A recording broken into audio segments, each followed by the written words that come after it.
कृष्ण राधे राधे। राधे श्याम श्याम, श्याम श्याम राधे राधे। राधे श्याम श्याम, श्याम श्याम राधे राधे। राधे कृष्ण कृष्ण, कृष्ण कृष्ण राधे राधे। राधे कृष्ण कृष्ण, कृष्ण कृष्ण राधे राधे।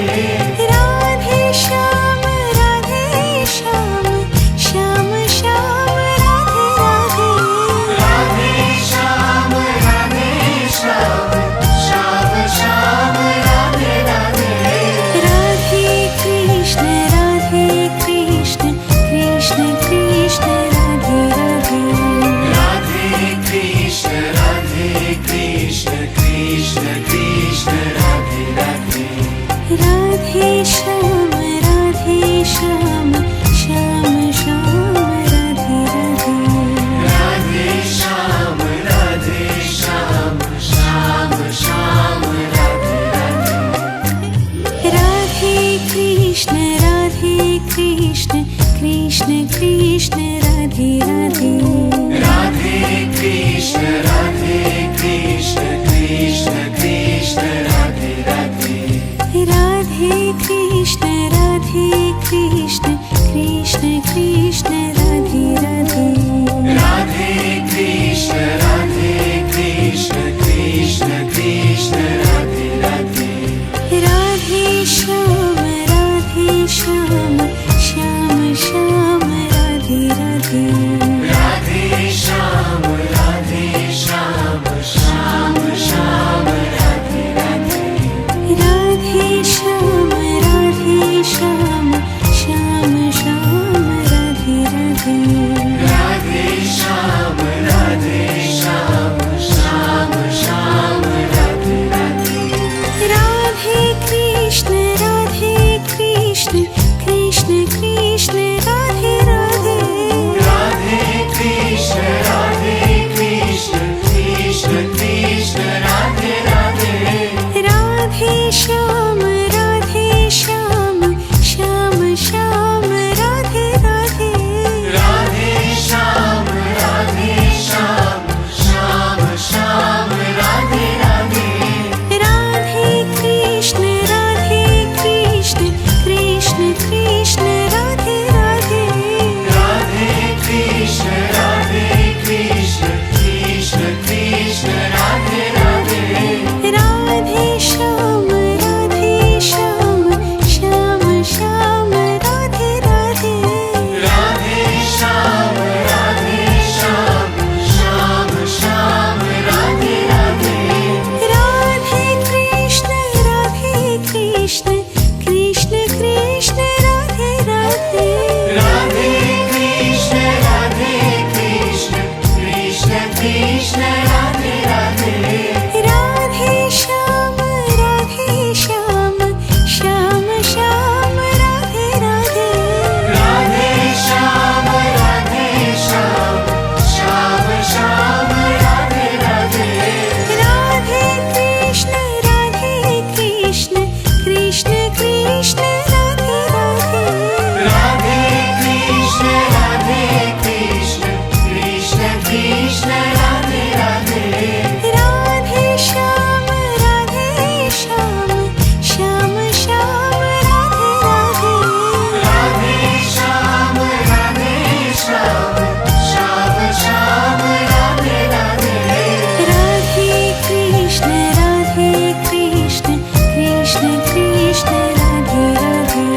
राधे कृष्ण कृष्ण, कृष्ण कृष्ण राधे राधे। राधे श्याम श्याम, श्याम श्याम राधे राधे। राधे श्याम श्याम, श्याम राधे राधे। राधे कृष्ण कृष्ण, कृष्ण कृष्ण राधे राधे। राधे कृष्ण कृष्ण, कृष्ण कृष्ण राधे राधे। राधे कृष्ण कृष्ण, कृष्ण कृष्ण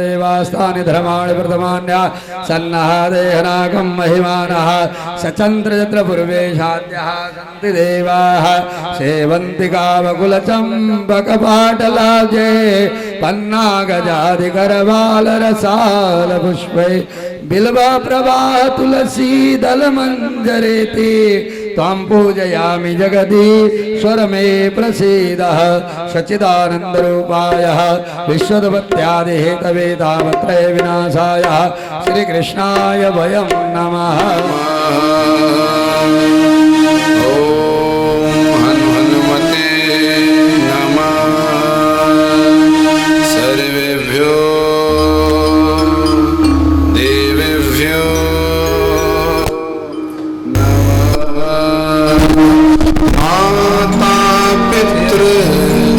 चरणकमलेभ्यो नमः। एतत्कर्मप्रधान देवताभ्यो नमः।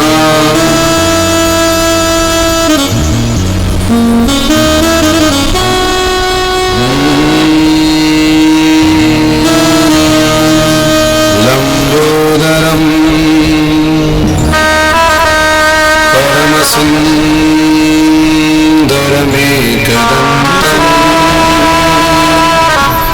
रक्ताम्बरं त्रिनयनं परमं पवित्रम् ओद्यद्दिवा करनिभोज्ज्वलकान्तिकान्तम् विघ्नेश्वरं सकलविघ्नहरं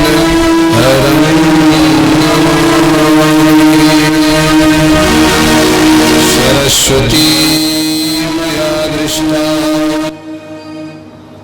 वीणापुस्तकधारिणी हंसवाहनसमायुक्ता विद्यां प्रदानं करोमि। त्वमेव माता त्वमिता त्वमेव बन्धुश्च सखा त्वमेव विद्याश्च द्रविणं त्वमेव सर्वं मम देवदेव।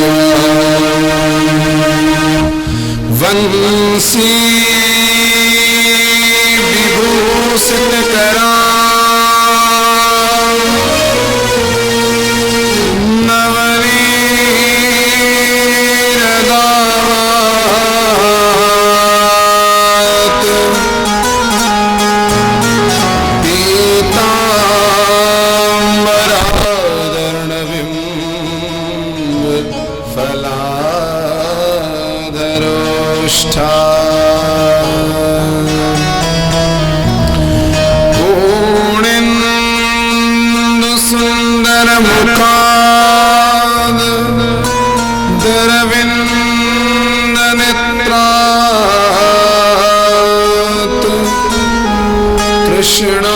कृष्णात्वरं किमपि तत्त्वं महं न जाने।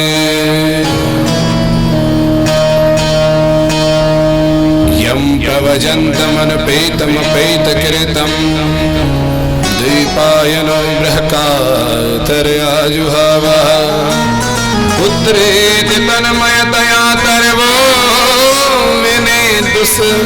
तं सर्वभूतहृदयं मुनिमानतोऽस्मि।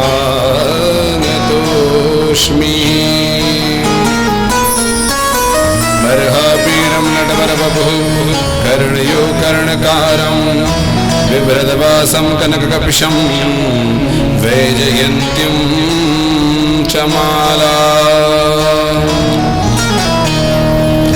रन्धा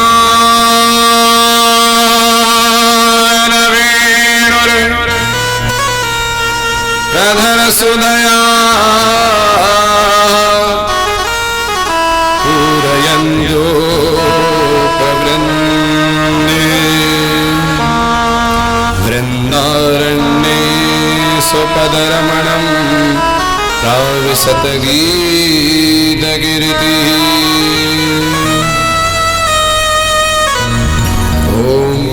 नमः। जय जय श्री राधा रमण, जय जय नवल किशोर,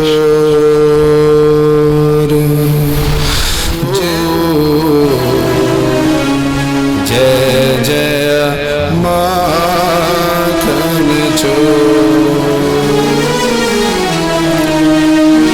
मेरो मन माणिक गिरवी धरो,